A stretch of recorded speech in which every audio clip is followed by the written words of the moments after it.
Section 295 ए आप सबने सुना, 295 का। जब आप आईपीसी पढ़ोगे तो आईपीसी में 295 का है।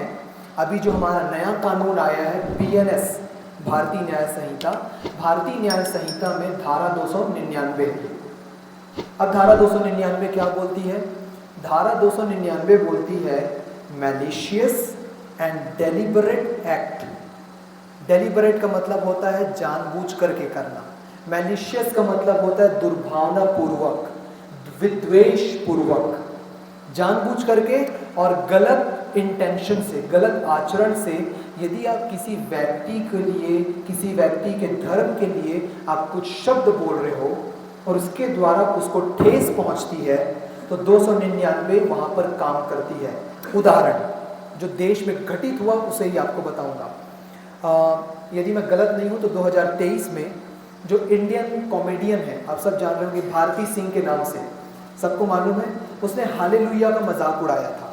सबको याद है, उसने टीवी में हालेलुया का मजाक उड़ाया था। हालेलुया जिस भी आशय से बोली, मसीहियों की आस्था पर हानि पहुंची।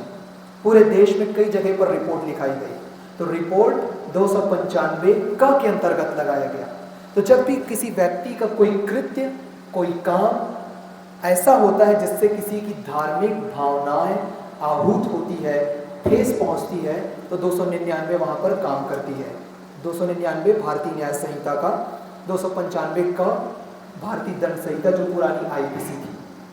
अब ये कोई बहुत बड़े अपराध नहीं है, मजिस्ट्रेट के द्वारा ट्रायल होता है, नॉन बिलीवेबल ऑफेंस है, अजमानती है और 3 साल की सजा है, कोई बहुत बड़ा ऑफेंस नहीं है।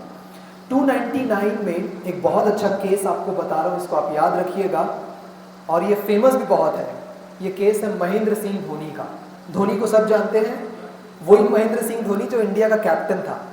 महेंद्र सिंह धोनी का 2007 में, ब्रैकेट में आप लिख लीजिएगा MS धोनी, ब्रैकेट में 2007, ये केस आपके बहुत काम आएगा। मैं अभी हाल ही में जो कुछ केसेस को मैंने हाई कोर्ट में लड़ा, हालांकि हाई कोर्ट ने उस बिंदु पर विचार नहीं किया, मैंने MS धोनी के केस पे बहस करता मैं। तो MS धोनी के केस में सुप्रीम कोर्ट ने कहा कि आप किसी को भी कुछ भी बोल सकते हो, दैट्स ऑल राइट, पर उस पर कोर्ट को और पुलिस को इस बात को विवेचना में लाना ज़रूरी है कि वो बातें दुर्भावनापूर्वक बोली गई है कि नहीं। उदाहरण के लिए, यदि मैं यहाँ पे खड़े होकर किसी चीज़ को मैं समझा रहा हूँ तो मैं दुर्भावनापूर्वक किसी बात को नहीं बोल रहा हूँ, मैं समझाने की दृष्टिकोण से यदि कोई बात को रख रहा हूँ तो वो एक्सप्लेनेशन की कैटेगरी में आएगा, या मैं कहूँ अपवाद की कैटेगरी में आएगा। मैं किसी के धर्म को, किसी के विश्वास को नीचा नहीं दिखा रहा, मैं कंपैरिजन कर रहा हूँ कंपैरेटिव स्टडी के द्वारा। समझ पा रहे हैं आप? सुप्रीम कोर्ट ने कहा कि जो धारा 299 है उसके शब्द ही आते हैं डेलिबरेट, जानबूझ करके, वो भी विद्वेष पूर्वक।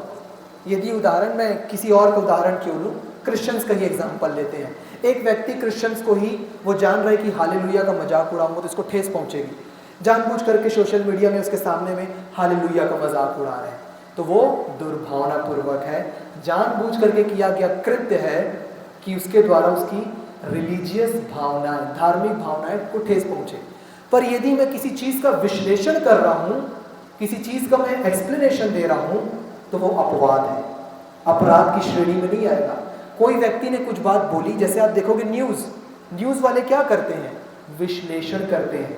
आज तक और जितने ABP न्यूज़ है उसमें आप देखिए सारे लोग शाम को 7 बजे विश्लेषण करने बैठते हैं कि मोदी जी ने फलाना बात ये बोली, अमित शाह जी ने ये बात बोली, उनकी बात का क्या हो सकता है। 4 लोग डिबेट में बैठे हुए हैं, अब उन लोग अपना विश्लेषण कर रहे हैं, तो सबको आप 299 में नहीं डाल सकते।